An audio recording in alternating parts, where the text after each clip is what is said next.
humbling oneself before God. The third quality is humbling oneself before God. This is an inner expression of a person which sets a person at the obedience of his Lord with full sincerity and dedication. This is the most prominent manifestation of the relationship between the Lord and his worshippers in the inner self of a believer. These are people who always serve God and in no circumstances become rebellious against their Lord. Sorrow, happiness, vivacity, exuberance, and moments of bliss or grief do not swerve them from their obedience. Even sexual impulses, strong desires, and onslaughts of emotions do not make them stumble before their Lord.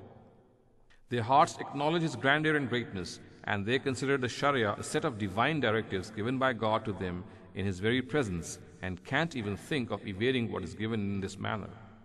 Earthly liberation shows that this is the very state of this entire universe and all its creation. The Quran says, أَوَلَمْ يَرَوْا إِلَى مَا خَلَقَ اللَّهُ مِنْ شَيْءٍ يَتَفَيَّأُ ظِلَالُهُ عَنِ الْيَمِينِ وَالشَّمَائِلِ سُجَّدًا لِلَّهِ وَهُمْ دَاخِرُونَ وَلِلَّهِ يَسْجُدُ مَا فِي السَّمَاوَاتِ وَمَا فِي الْأَرْضِ مِنْ دَابَّةٍ وَالْمَلَائِكَةُ وَهُمْ لَا يَسْتَكْبِرُونَ يَخَافُونَ رَبَّهُمْ مِنْ فَوْقِهِمْ وَيَفْعَلُونَ مَا يُؤْمَرُونَ. And do they not see how every object God created casts its shadow right and left, prostrating itself before God in all humility? Before God prostrate all the living beings of the heavens and the earth and the angels, and are never rebellious towards their Lord.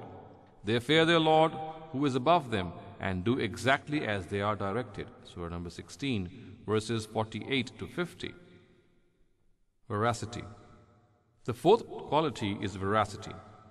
It means that a person's intention, words, and deeds are upright and in harmony with one another. A person should not utter a single word which is untrue. His deeds should not contradict his words, and if he adheres to every word he gives, then this is the veracity of his words and deeds. However, this should necessarily be supplemented with the veracity of his intentions. The Quran has termed it as ikhlas, or sincerity, and its antithesis as hypocrisy, and at various places clarified that to God the real deeds are those which spring forth from within the person. Thus the pinnacle of veracity is achieved through this harmony of words and deeds and intention. The Quranic words, Sadaqu ma ahadullah alayhi, or those who made a promise with God and then fulfilled it, point to this very aspect. That is, truth and veracity should manifest themselves in the words uttered by the tongue, by the intention of the heart, and by every deed done. The Quran says, إِنَّمَا الْمُؤْمِنُونَ الَّذِينَ آمَنُوا بِاللَّهِ وَرَسُولِهِ ثُمَّ لَمْ يَرْتَابُوا وَجَاهَدُوا بِأَمْوَالِهِمْ وَأَنفُسِهِمْ فِي سَبِيلِ اللَّهِ أُولَٰئِكَ هُمُ الصَّادِقُونَ. True believers are those who professed faith in God and His Messenger, and then never remained in any doubt, and fought with their wealth and with their persons in the cause of God. Such are those who are veracious. Surah number 49, verse 15.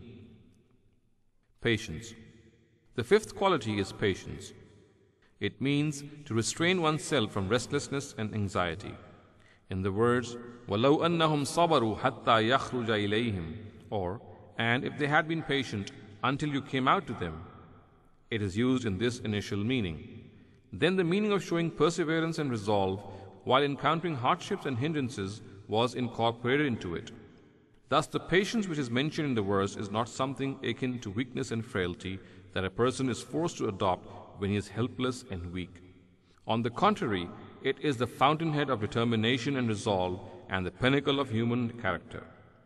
It is because of patience that a person becomes internally strong and, instead of complaining about the dreadful experiences of life, welcomes them, accepting them wholeheartedly, and considers them to be from God. Viewed thus, a patient person is one who diligently adheres to his stance while fighting greed and fear, and is fully content and happy with the decisions of his Lord. The Quran has mentioned 3 instances when it is required: poverty, disease, and war. A little deliberation shows that the fountainhead for all calamities and hardships are these 3 things. The Quran says, وَالصَّابِرِينَ فِي الْبَأْسَاءِ وَالضَّرَّاءِ وَحِينَ الْبَأْسِ, and those who are patient in adversity, illness, and in times of war. Surah number 2, verse 177. A special linguistic style in Arabic is employed here in this verse to praise the trait of patience, showing how extraordinarily significant it is in the character of a person. A further explanation of this word can be seen from the way it is used in the Quran. When the Prophet Muhammad ﷺ began his preaching endeavor, he was directed to adhere to his task with full diligence, disregarding the animosity and hostility of the enemy until the judgment of God arrived. He had to wait for this judgment and not take any action before it. The Quran has used the word patience to convey this whole meaning. The Quranic words are, وَاتَّبِعْ مَا يُوحَى إِلَيْكَ وَاصْبِرْ حَتَّى يَحْكُمَ اللَّهُ وَاللَّهُ خَيْرُ الْحَاكِمِينَ. And follow what is revealed to you, and wait patiently till God delivers His judgment, and He is the best of judges. Surah number 10, verse 109. The Prophet Job ﷺ faced tremendous hardships and suffering. However, he never complained and was fully content with what was ordained for him. When the Almighty praised him for this behavior, this very trait of patience was used for him. The Quranic words are, Inna wajadnahu sabiran ni'mal abd innahu awwab. We found him patient, the best of men, someone who always turned to God. Surah number 38, verse 44. The Quran has mentioned the words of wisdom Luqman communicated to his son. He told him to face the hardships encountered in the cause of God like a man. The words used by the Quran are, وَأْمُرْ بِالْمَعْرُوفِ وَانْهَ عَنِ الْمُنْكَرِ وَاصْبِرْ عَلَى مَا أَصَابَكَ إِنَّ ذَلِكَ مِنْ عَزْمِ الْأُمُورِ. And enjoin virtue and forbid evil. Endure with patience any difficulty you encounter. No doubt, doing this is an act of forbearance. Surah number 31, verse 17. One of the most important directives given to people who take up the task of preaching is that if their adversaries resort to oppression and harming them, then, while ignoring these excesses, they should respond in a virtuous manner. This, of course, is no ordinary thing. The toleration, forbearance, and forgiveness required for this is also denoted by the word patience in the Quran. The Quranic words are, ادعو إلى سبيل ربك بالحكمة والموعظة الحسنة وجادلهم بالتي هي أحسن إن ربك هو أعلم بمن ضل عن سبيله وهو أعلم بالمهتدين وإن عاقبتم فعاقبوا بمثل ما عوقبتم به ولئن صبرتم لهو خير للصابرين. Call men to the path of your Lord with wisdom and kindly exhortation, and debate with them in the most befitting manner. Indeed, your Lord best knows who strays from His path and those who are rightly guided. And if you avenge, let this be commensurate with the wrong that has been inflicted upon you. And if you exercise patience, then this is the best way for the patient. Surah number 16, verse 125 to 126. At another place, the Quran says, وَمَنْ أَحْسَنُ قَوْلًا مِمَّنْ دَعَا إِلَى اللَّهِ وَعَمِلَ صَالِحًا وَقَالَ إِنَّنِي مِنَ الْمُسْلِمِينَ وَلَا تَسْتَوِي الْحَسَنَةُ وَلَا السَّيِّئَةُ ادْفَعْ بِالَّتِي هِيَ أَحْسَنُ فَإِذَا الَّذِي بَيْنَكَ وَبَيْنَهُ عَدَاوَةٌ كَأَنَّهُ وَلِيٌّ حَمِيمٌ وَمَا يُلَقَّاهَا إِلَّا الَّذِينَ صَبَرُوا وَمَا يُلَقَّاهَا إِلَّا ذُو حَظٍّ عَظِيمٍ. And who speaks better than he who calls men towards God, does good deeds and says, I am a Muslim.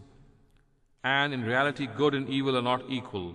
Requite evil with good, and you will see that he who is your enemy will become your dearest friend. And remember that none will attain this wisdom except those who are patient, and only those who are truly fortunate. Surah number 41, verses 33 to 35.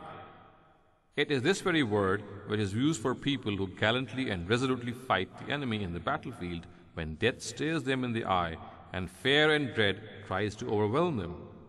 The Quran says, فَإِن يَكُم مِّنكُم مِّئَةٌ صَابِرَةٌ يَغْلِبُ مِئَتَيْنِ وَإِن يَكُم مِّنكُم أَلْفٌ يَغْلِبُ أَلْفَيْنِ بِإِذْنِ اللَّهِ وَاللَّهُ مَعَ الصَّابِرِينَ. But if there are 100 patient among you, they will subdue 200, and if 1,000, they will subdue 2,000 with the permission of God. And in reality, God is with those who are patient. Surah number 8, verse 66.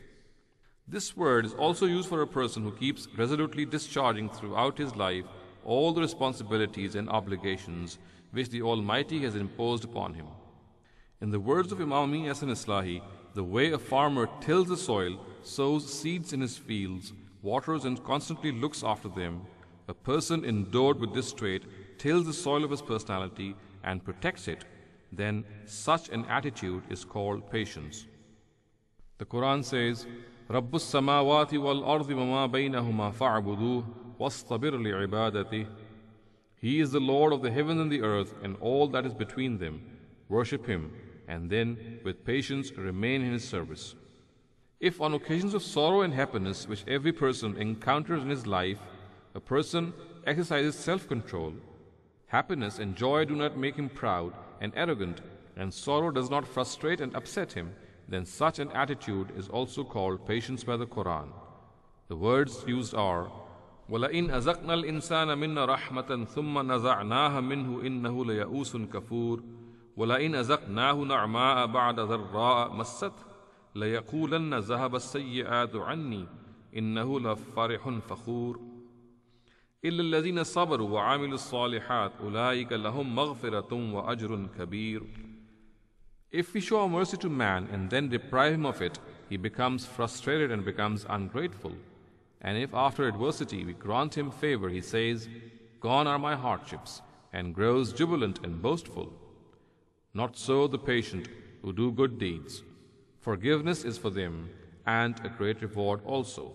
Surah number 11, verses 9 to 11. It is evident from the foregoing references that patience in the Quran is not the name of forgiving someone out of compulsion or being silent because of helplessness.